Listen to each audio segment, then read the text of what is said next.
Good afternoon, everyone, and welcome to the Research Resources Workshop Wednesdays.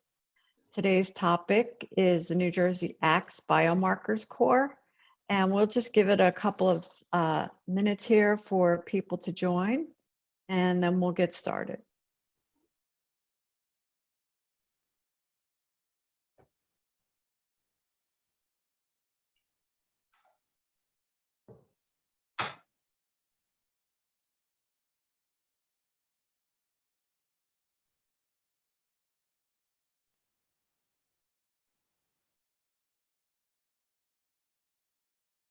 Okay, it looks like the participants have started to level off. So welcome everyone. We're lucky today to have two speakers from the New Jersey ACT's Biomarkers Core. Dr. Marilla Gennaro is professor of medicine at New Jersey Medical School and the Rutgers School of Public Health, and she's also a member of the Cancer Institute of New Jersey. She earned her medical degree from the University of Palermo and a Master of Science in Medical Microbiology from the London School of Hygiene and Tropical Medicine. Her research focuses on global infectious diseases, integrating fundamental translational and clinical approaches to studies of host pathogen interactions. And she recently deployed her immunology and microbiology expertise honed through decades of studying tuberculosis in the world's fight against COVID-19. She's the director of the New Jersey ACT's Biomarker Core. And joining her today is Dr. Natalie Bruners, assistant professor of medicine at New Jersey Medical School. She received her MS in human genetics and her PhD in biomedical sciences from the University of Stellenbosch, South Africa. Her postdoctoral research focused on understanding the interrelationship between Mycobacterium tuberculosis and the host under treatment conditions that can modify infection-induced inflammation and lung pathology. So without further ado, let me say one more thing before I let our speakers get started. We're going to hold all questions until the end, and the chat function has been disabled for the webinar because we're recording. At the end of the speaker's talk, we will open it up for questions with the raise hand feature and allow you to speak. So if you could just please hold all of your questions to the end, we would appreciate it. So without further ado, take it away. Thank you, Adrienne, and thank you for the invitation, and thank you for being here to hear what we've been doing with the biomarker score of NJACs. I will present some initial parts of the work, and Natalie, who's the managing director of the core, will talk about the kind of assays that we can do that could be of interest to you all. So if Natalie is handling the slides and we're not in the same place, so we're gonna go like the good old times. Next, please. So this is just to summarize what the vision and the mission of the biomarker score of NJACs is, and it's very simple. The biomarker score, as we know, was established to do research and implement the vision of NJACs, which is the one which is to pursue the understanding of heterogeneity of disease and response to therapy, and therefore consequently we have been working to use the core to support various lines of research that are especially in infectious and non-infectious but non-oncological diseases. The next one, please. So we're gonna go through, in the 4 areas of what our accomplishments have been. I'll briefly mention that we have a website which you can all visit to have a summary of what we do and also to access us as necessary.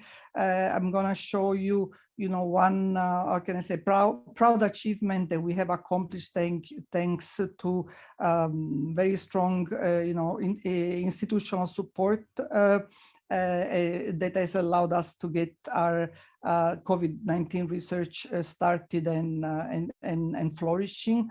I will mention some of the studies that we've been supporting with this facility, and then I'll pass the baton to Natalie, who's gonna talk about the immunological assay, or some of the immunological assays that could be of broad interest that we run in the core. So this is the web page. On top you see the address, so you can if you go there you find this page, and there is it describes what we're doing, and there is also a way to connect to us, in addition of course to writing us emails, and you can find our emails very easily, but there will be at the end of the talk also. Next please.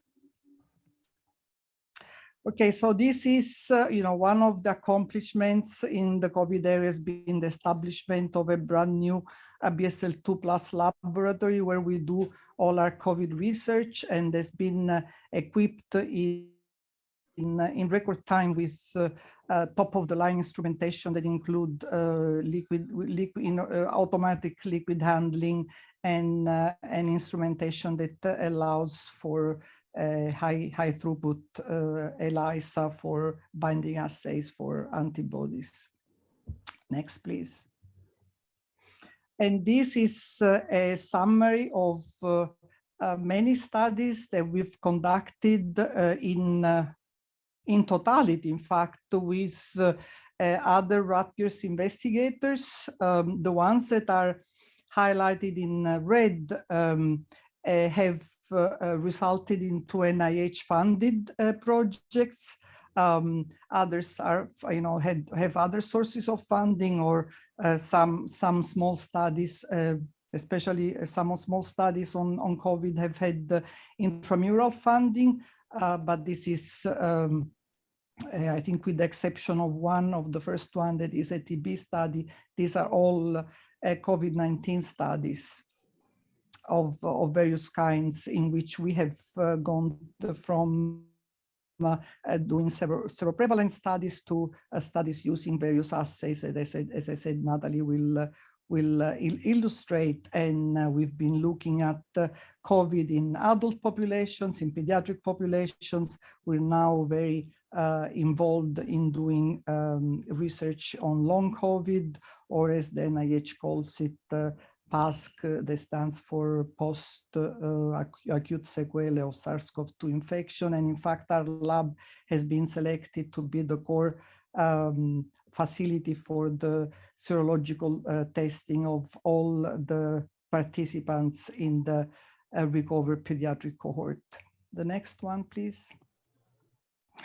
And this, I put it here to first of all, to thank the people that in the group have been doing COVID work. And Natalie here is showed, only her face. You can see a full face on this call, and she kind of the orchestra director, and the members of the orchestra are Yannis Michaelidis, Rahul Ukey, and our research clinical coordinator Alberta Onyuka. Other members of the lab have participated to some of the work that will be showing, and these are actually members of other Rutgers lab that came to help us set up the facility and the ELISA protocols that I showed a minute ago, and to whom we're very grateful. And this, this shows really the breadth of the collaborations and the services that we've provided to the Rutgers community across campuses and medical schools. The next, please. And from now on, I'll leave it to Natalie to describe the assays that we have set up in the biomarkers core. Natalie, is all yours. So one of the first services we provide is enumeration and immunophenotyping of antigen-specific memory B cells. This assay was set up by Pankaj Mishra. He developed a multicolor flow cytometry panel to measure the frequency of circulating B cells and also to describe the B cell subsets that exist among patient samples. The next assay is an interferon release assay. Here we can assess the T cell responses by measuring interferon secretion following stimulation with SARS-CoV-2 peptides. With this assay, we could expand by monitoring T cell effector functions of CD4 specific and CD8 specific T cells. In the next couple of slides, I will focus on talking about the ELISA and the neutralization assays. After that, I'll discuss the antibody effector functions that are in development. So here I show that our ELISA protocol is based on antibody binding to the receptor binding domain of the S1 subunit of the viral spike protein. We use the RBD sequence because it's immunodominant and it has limited sequence conservation among other coronaviruses. The figure shows the application of our in-house antibody ELISA. And this figure illustrates the reactivity to RBD in PCR positive SARS-CoV infected individuals, which is indicated in blue. The red is pre-COVID samples, and the gray is samples collected during the pandemic, which were PCR negative. Here I show the design and the activity of the S1 RBD promoter prepared by collaborator Abraham Pinto. Panel A shows the design of the GP70 RBD protein. Panel B is the SDS page gel. Lane 1 is the molecular weight ladder. Lane 2 is the GP70 fusion RBD. 3 is the cleavage of the GP70 peptide. And lane 4 is the reference peptide from BI resources. Panel C is the binding curves comparing equal amount of GP70 RBD indicated in the blue curve. The red is the reference antigen from RBD. And so the first two top graphs is one individual at 2 dilutions, and the bottom is another individual at 2 dilutions. And so despite the larger GP70 fragment, we find that the RBD produced by Pinto has yield a greater sensitivity compared to the RBD from BIE. And this could this could be because of the high efficiency binding of the GP70 peptide to the antigen coated plates, and because of the presence of the GP70 peptide, the presentation of the RBD epitopes is greater in the fusion construct. So that sums up the ELISA. The next is a brief description of the neutralization assay. The prior assay that I set up was using HeLa ACE2 expressing cells, and I used the Wuhan reference SARS-CoV-2 expressing the near green. It was used as a reporter system. However, since the emergence of additional variants, that system was not very user-friendly, couldn't be used for the detection of viral neutralization using the HeLa ACE2. So we are using the U2OS ACE2 GFP split system. So it's 2 of the same cell line. It's called GFP110 and GFP11. Each of these cell lines is the same cell line that expresses half of the GFP system. These cell lines, once they infected with SARS-CoV-2, they're able to fuse and form cell-cell fusion. Once the cells fuse, they reconstitute the GFP signal, and you have induction of fluorescence. And so using this cell line, you could quantify the viral replication using live imaging. So this is just a brief description of the data analysis. So you could see the green indicates the fusion of cells. And in this program, it's Gen 5. You could, you tell the software to kind of draw a line around the GFP signal. And then each well, the total GFP area is quantified and expresses the data in Excel format. So this first stop image is well A1. And if you go from A1 to A6 is a dilution series of a convalescent patient. So you can see as you go from column 1 across to column 6, there's an increase in the signal, and it's because there's dilution of the plasma, and so therefore there's less neutralization. And if you go to the third dilution, you could see as you go, as you dilute the sample, you have an increase in viral replication and increased GFP area. So this Excel sheet you could export into Excel and generate a file or generate a graph where you could express the IC50 and determine the neutralizing titer by which it inhibits 50% of viral replication. So the next 2 slides is just a description of 2 studies where all the methods that I've described prior was utilized in these 2 studies. The first one is the longitudinal antibody responses to SARS-CoV-2. And this was done using the Rutgers Corona cohort that was established in March of 2020. This cohort this cohort consists of healthcare workers and non-healthcare workers. Their first sample was collected and they were followed up for 6 weeks until 26 weeks post their baseline visit. At each visit, survey data was collected and biospecimens. And since March of 2021, we have collected 3 additional visits in which we will monitor the vaccine response to SARS-CoV-2. And so this graph just shows you the trajectory of RBD IgG across days since positivity. The second study is where we utilize all 4 methods previously described.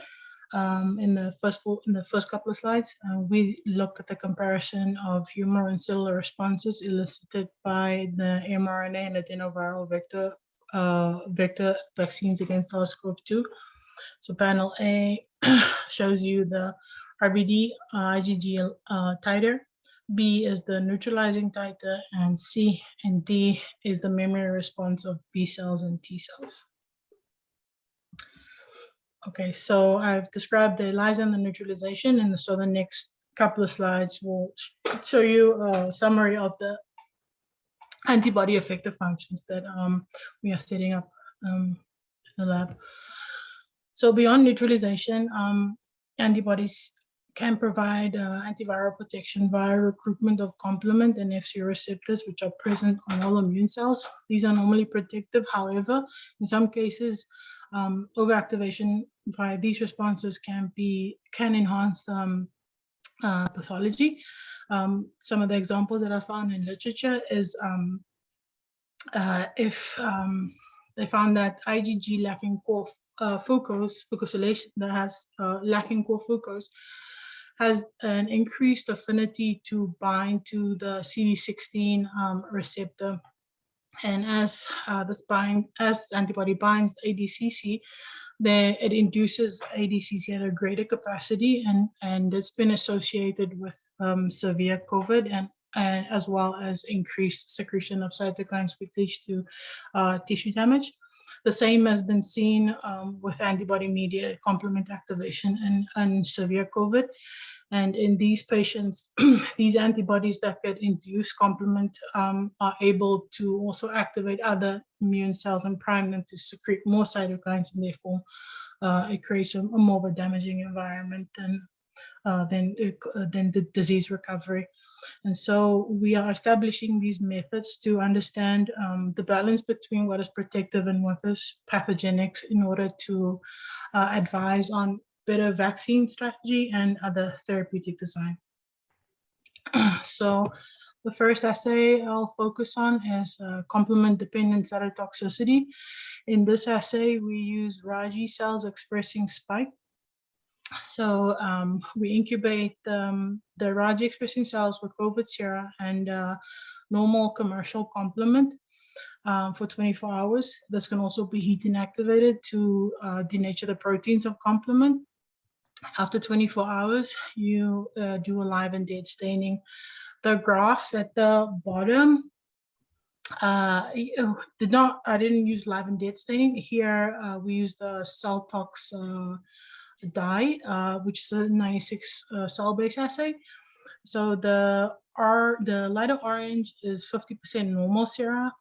The darker orange is heat inactivated.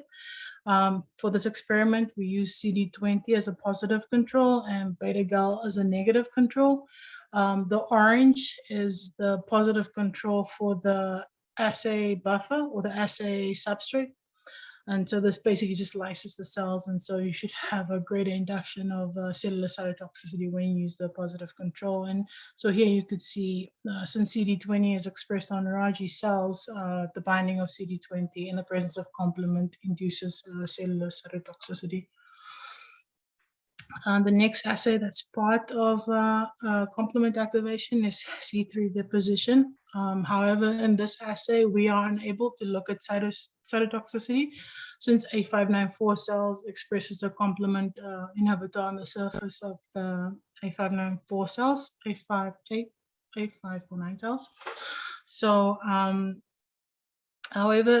but when you compare C3 deposition with the same sample to CDC activation, the data correlates. So if you want to include other variants, you could use the C3 deposition assay as a surrogate for CDC activation.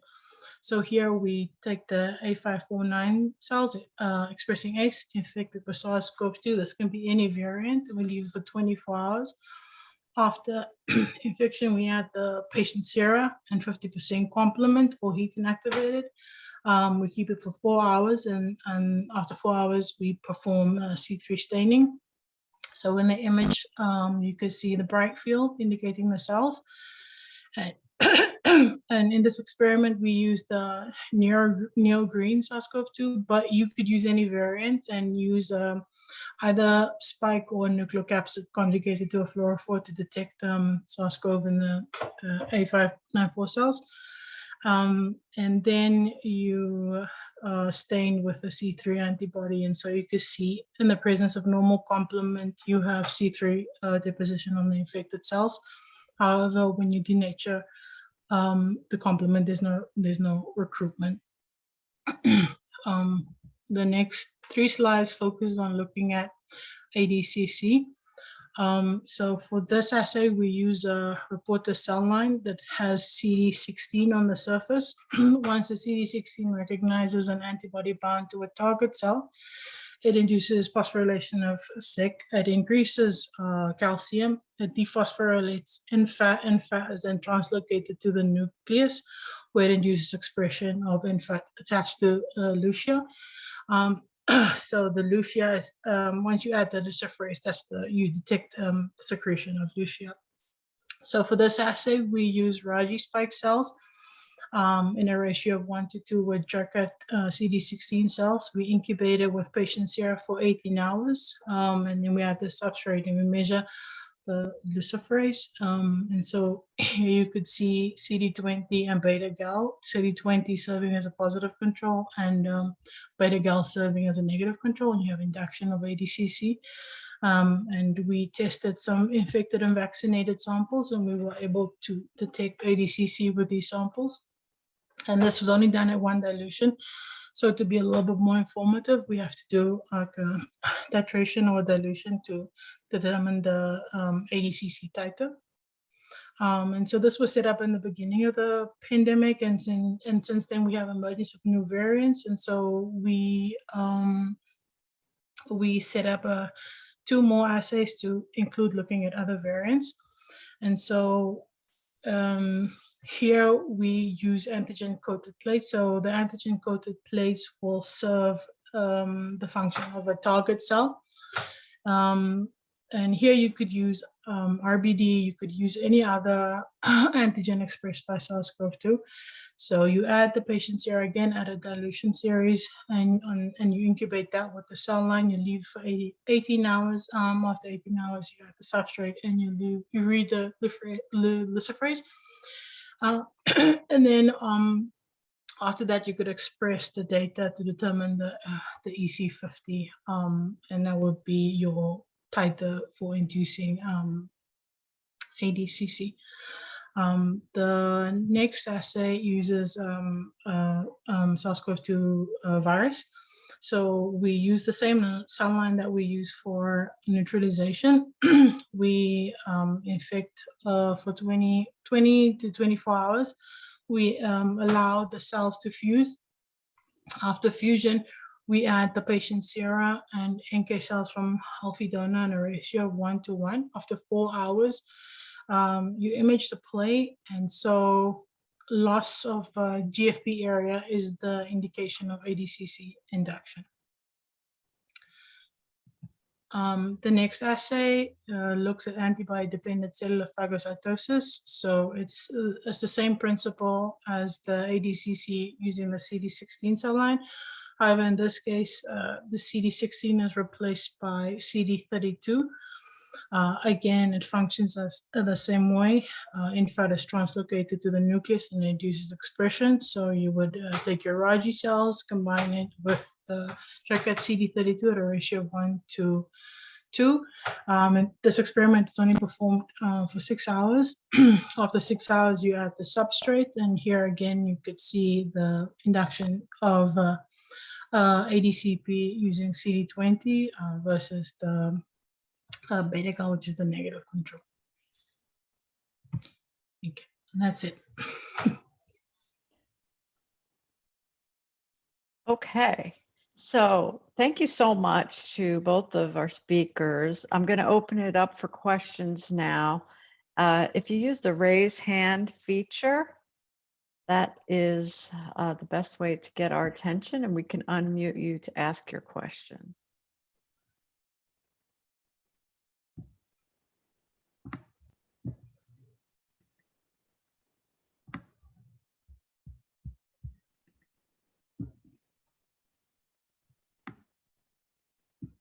Don't see anyone.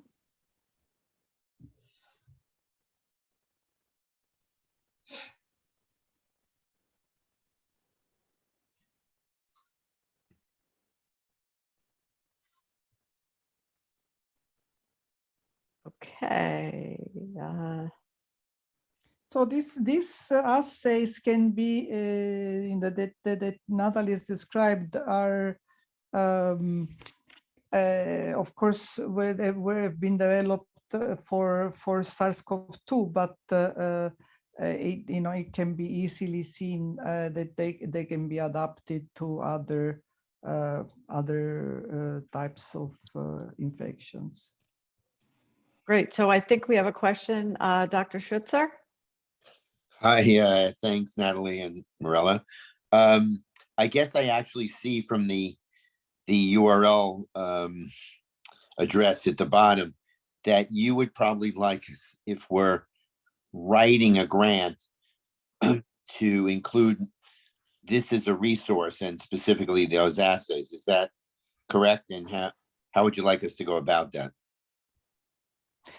Yeah, I think that these are, that's how we've worked. It's been to try and how can I say, combine the work conventionally, a research lab does with an approach for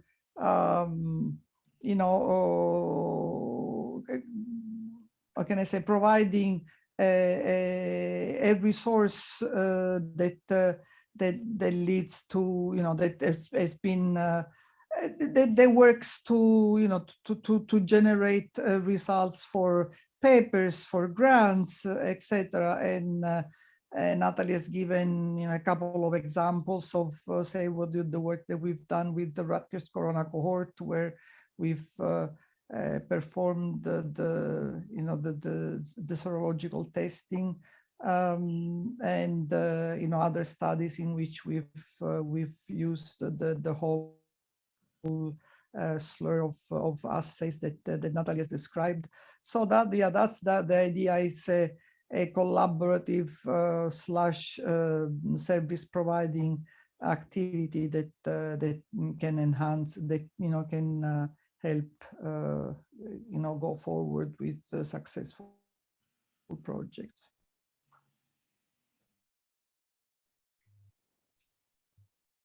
Great. Okay, Dr. Lazzarino. Thank you, Adrian. Thank you for the fantastic talk. So this is Debbie Lazzarino. I'm an assistant professor in microbiology, biochemistry, and molecular genetics, and associate dean for research. And I have some background in viral and in viral immunology, so it's so exciting to listen to this talk, really inspiring. So Marilla, I'm wondering, have you been looking, or do you have, and if I missed it, apologies, do you have a way of looking at the inhibitory FC receptor, like FC gamma, what is it, R2B, and how that might be affected by COVID? Natalie, you want to take this question? I'm not sure if there are tools out there yet. No, I haven't looked. What is the receptor again?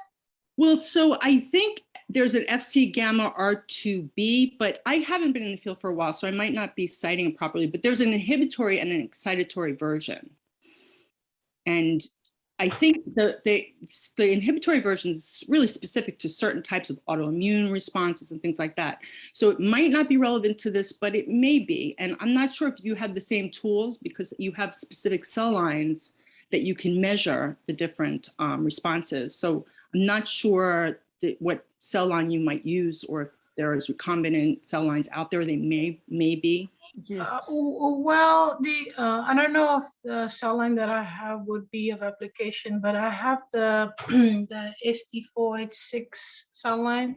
That cell line doesn't express any FC receptors, but I received it from a researcher who expressed FC 1A, 2A with the histidine 131 and the arginine 131 mutation, and then 2B1 and 3A.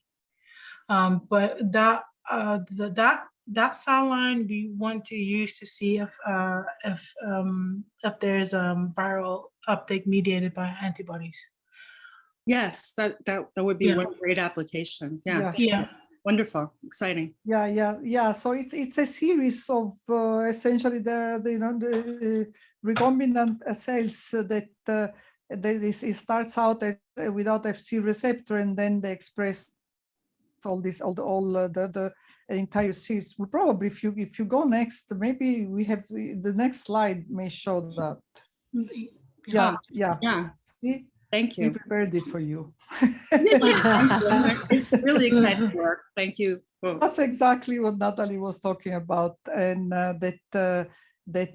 so the way that she was thinking was to use them for viral uptake studies. But I think it's similar to what, or it's a different readout, but it's similar to what you're saying. No, Debbie? Yes, absolutely. That would be one of the important readouts. Yes. Yeah. Fantastic. So yes. So we have this. Thank you for thinking so much further ahead. Okay, don't be shy. Any more questions? There are pre-made slides to answer all the questions coming up right in the next. Yeah. We told Debbie, ask this question, that we have an extra slide. Okay, perfect. Okay. Anybody else? Just use the raise your hand feature if you have a question. If not, speaker's prerogative to add any additional thoughts. I mean, I think, as I said, that we've been very engaged in COVID-19 research, and all as comes clear from Natalie's talk. all these resources have been developed with, thinking of SARS-CoV-2, but these assays are applicable with, in some cases with some modifications, in others probably not, with, for other viral infections, or there are other assays that we run in the, of course, the enumeration of antigen-specific B cells, the T cell stimulation assays, those they are of wide application. So one doesn't have to feel that the core entertains only COVID-19 related projects, but within, of course, the constraints of the existing of the resources that we have, and the personnel resources that we have, we are very open to studying other research areas. For example, the initial activities that were then kind of overtaken or by COVID, were in the initial NJAX grant were more about two completely different diseases, tuberculosis and asthma, that are both diseases that Natalie is very interested in. And so we're some of the activities there will be certainly other pathologies that we will be happy to study, investigate, and provide assistance and discussion about. Great. Well, I want to thank you both for joining us, and remind people that next month, June 15th, we'll have Dr. Brian Buckley from the Environmental and Occupational Health Sciences Institute speaking about the chemical analysis facility core. And that will be our last webinar of the academic year. So thank you both again for joining us. And as a reminder, these webinars are posted on the RBHS research webpage. So if you or your colleagues didn't get a chance to see the whole thing, you can view the recording in a couple of days. So and I want to add to what Adrian says, that here we're showing the website and our email addresses, so you feel free to reach us as if anything else comes up. Great. Thank you so much for showcasing the NJX core facilities, and we appreciate everyone's time today. Thank you for joining us. Thank you. Thank you. Thank you. Bye. Bye-bye now.